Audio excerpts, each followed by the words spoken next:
Brainstorming and sharing ideas is the funnest part of the creative process. We decided to skip the boring part of actually making stuff and just do the fun part. I'm your host, Tom Walma. I'm Derek L. Gilling. I'm Ian Jam. And this is Creativity Wasted. You said earlier that it was kind of two ideas, the bus thing. Oh, I had another one for safety. You know how on roller coasters, because kids have to sit down, it has the big arms that come down and hold you and lock in place. I figure, why don't they put that on school buses for the kids so that they can't move and cause problems? And that would go along with the AI bus because there's no driver on there. So then you'd lock all the kids in place when they get in, and I have it controlled to lock and unlock the seat so they can get on, sit down, and get off the bus. You don't even need a safe driver at that point. Yeah, they'd all be locked in place. Yeah. So that's the second part of it, was the roller coaster seating. And that's for every kid, not just the every kid who move, get like up and good morning. That's what I want to do when I get on the bus at 6 o'clock, is get locked into a roller coaster seat. I mean, kids, they might be into that. Like, maybe that's what gets their ass up in the morning. That's a very good point. Like, your point every day. This would be more expensive, but if they had like a TV on the back of the seat in front of them, and the TV wouldn't come on unless they locked in, I think that would get them to do it. They could sync it with their phone. That's brilliant too. See, that is really expensive. I can't imagine a school district shelling out the kind of money that would take. Yeah, let's let the kids watch TV away to school. Whatever keeps them quiet. Yeah, that's parenting nowadays. Whatever keeps them quiet. Doesn't have to be educational anymore. I'm trying to remember. I've seen like a YouTube videos of like odd trivia of like why school buses don't have seatbelts on every seat, and I can answer that. What is cost? No, there's several reasons. So the way a school bus is designed, you can't tip it unless it's tipped by an outside force. So if I'm going 50 and I make a right turn, the bus is not going to tip over unless something hits it. That's one, it's safe. Two, it sits so high that any vehicle that hits it is going to go underneath. There's going to be no impact to the side of the bus, causing any damage to the students sitting there.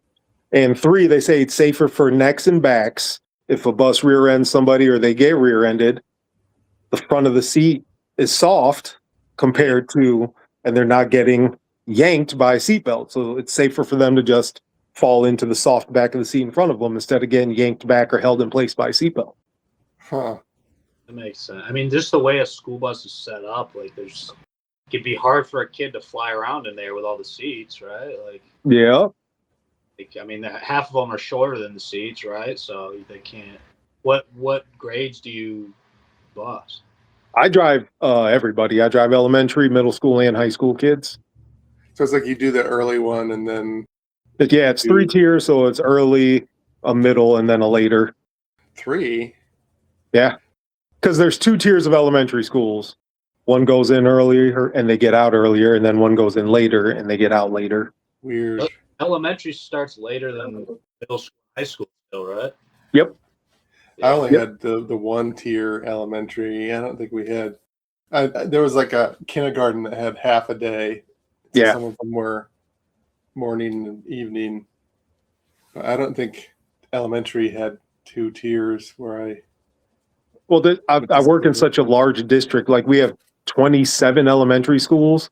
So they had to stagger them somehow because we just couldn't transport them all at the same time.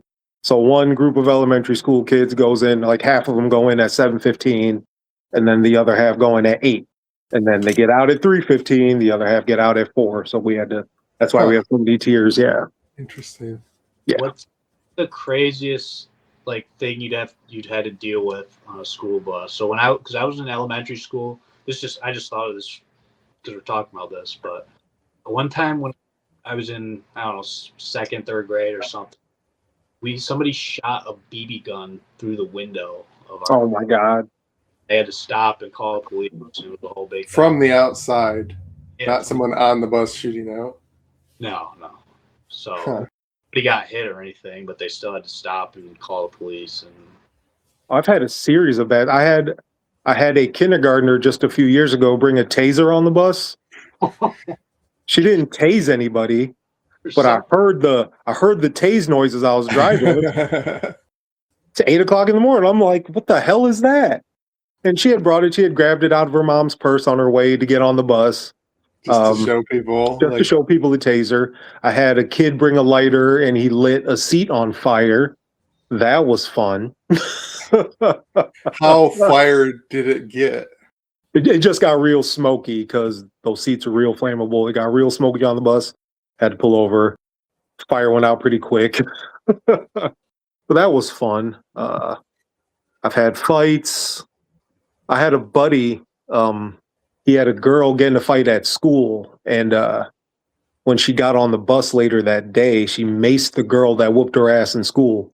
And a bus is nothing but a tin can. All the windows were up. So she maced the girl, and everybody on the bus got maced, including my buddy that was driving. So, yeah, just people are reckless on school buses, man. My bus, I had to evacuate out once as a kid, like the emergency in the back because something wrong with the engine, was smoking. Not that crazy, but as a kid, it was fun. Absolutely. Got to get on another bus that came by. It was scary and fun. I got to climb out the back. Climb out the back door? Yeah. Yeah, I had to do that. The fire day, evacuate out the back. That's awesome. That's why they tell us to do it. Find somewhere safe. Or when there's, tornado warnings and you have to pull over. That's always a good time as well. You ever had a kid try to fight you or attack you? Yeah, but they're usually very small. I got assaulted by a first grader, and then all you have to do is, the little kid thing where you put your hand on his head and keep him at arm's length is what I did. I just kind of held him there as he was swinging his little fists of fury at me. I got hit by a high schooler, and that's because I was trying to break up a fight. I got up as the kids were fighting, and the kid wasn't looking and just threw a haymaker and caught me on the chin. So I turned around and walked back to the front of the bus and sat in my seat. I was like, y'all figure that out. Can you get I'm a chill. a benefit for that, like time off or disability pay or something, just for your little? For that, if you're breaking up fight. Or it has to be like a real injury. It would probably be a suspension because we're not supposed to break up fights. Oh, really? Yeah. You're not supposed to break them up? No, just let it fizzle out? Yeah, because, you work in school district. You're not allowed to put your hands on the kids. So. What do they tell you to do? Just stop or just. Stop, call the appropriate authorities, and wait it out. Try to de-escalate vocally. Is there cameras on the bus? Yeah, we have 4 cameras on every bus. Yeah. I think we had cameras around about the time I graduated. They put cameras on the bus. Or they put they put like a black box in the front that they say had a camera in it, but I don't know if it actually did.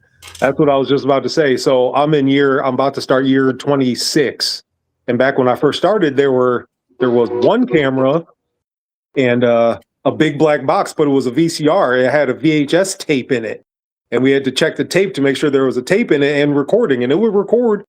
And the thing is, kids didn't believe it was real. So as we've gone on in the 25 years since, now there's like actual digital cameras with night vision, and you can see the cameras now. They're a lot smaller and sleeker. So now kids believe there's video when you tell them there's video.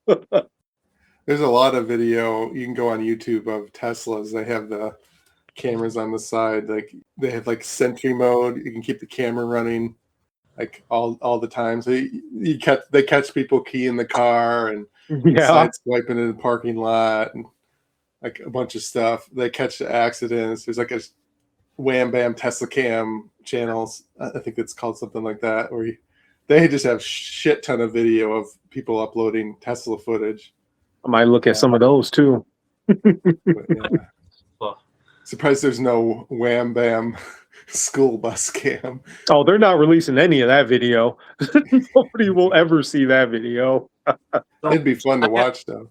when I was What's in up? high school, there was a kid that I had went to elementary school with who he got put on like I can't remember. It was one of the cable channels like True TV or something, and some kid on the bus like started wailing on the bus driver, and it was a woman. It was in high school, and he got like hailed as like a hero because he broke up this fight of this kid like beating on some woman like on Jesus. cable TV. Like, Yeah, that was here. Having one of our drivers. are you KPS or? Yeah. Yeah, Yep. that's You might be thinking of the same incident. Yeah. It is. Although, Ian, you're around my age, right? Well, are you 30s or 40s? Like, how old are you? me. Yeah. Oh, I'm 34. 34. Yeah, you might be young enough that Derek would have been a driver when you were in high school or something. He absolutely was. I've been driving for 25 years. I'm 44. So yeah, he was. I started driving when I was 19. I graduated in 2010. So. Oh yeah. Yeah, I started driving in '01. What school did you go to? What, Norris? Okay. Ooh, small world. Anything more with the school bus thing? Or let's see if maybe we can see if we can get more with the harness thing. Because might try to split that into its own Oh, okay. episode. My thing is, so if they did do the harness for the seats, like, do you think more or less kids or parents would be willing to use that?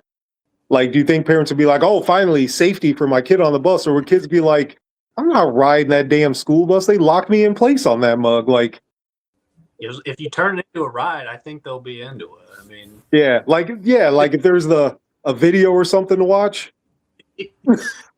I think most parents would be more safety the better. It wouldn't matter if it actually is safer. It just looks safer. Kids would be totally into it if you turn it into a roller coaster ride.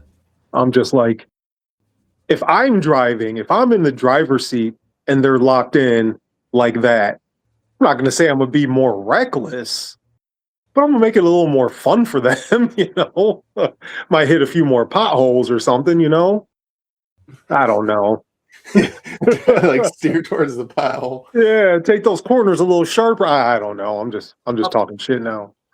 Go right into a pothole. If you had a dirt road, you could like show up in the middle of the night and dig a pothole just to hit it. Just create your own. We're gonna make today's ride fun, kids. I already don't slow down over speed bumps, so. Do kids ever try to do homework on the bus? Not so much anymore, but a lot of homework now is on tablets. Like, they don't get a lot of paper homework in my experience. And the elementary kids, they just throw that shit on the floor. Like, they don't, nobody's doing homework on the buses anymore. I was thinking if they're strapped in, maybe the parents would say, oh, they can't do homework. Do kids even have to do homework? If with AI, can't they just have it all done with like, can't the computer just do it for them?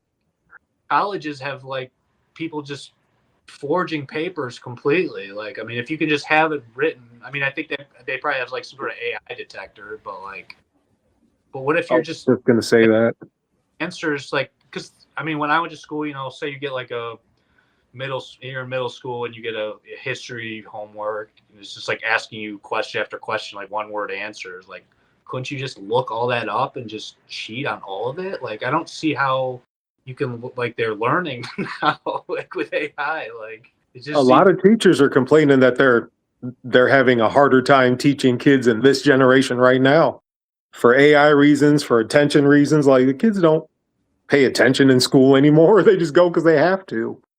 So yeah, I think you're right. But I think did they just recently ban cell phones, at least in KPS, I thought. Yeah, but it's being fought because a lot of parents are throwing a fit about their kids not having their phones in school. Right. How do I reach my kid if there's an emergency? Yeah. Type shit. But I don't know, man. It's all sketchy. Like, I don't even know how I feel about it, to be honest with you.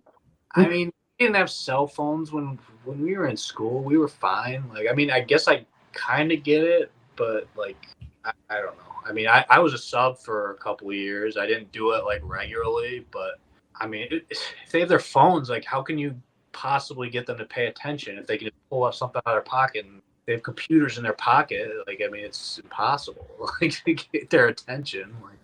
Like, absolutely, man. I don't get it. I don't even know how you regulate it. They're trying, but there's no definitive answer.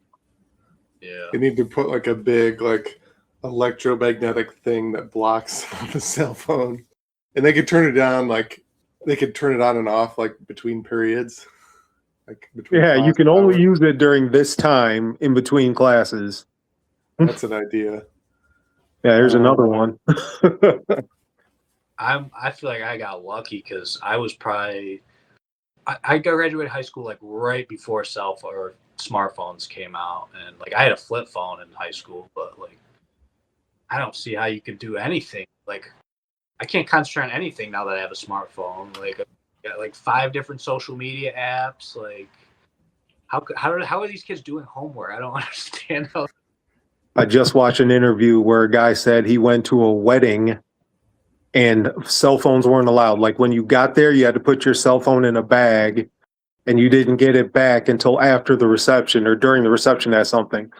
So he said it was nothing but adults or no kids allowed. All these grown adults sitting at this wedding twiddling their thumbs because they didn't know what to do without their phones in their hands. He was like, you could just see people not knowing how to interact with each other.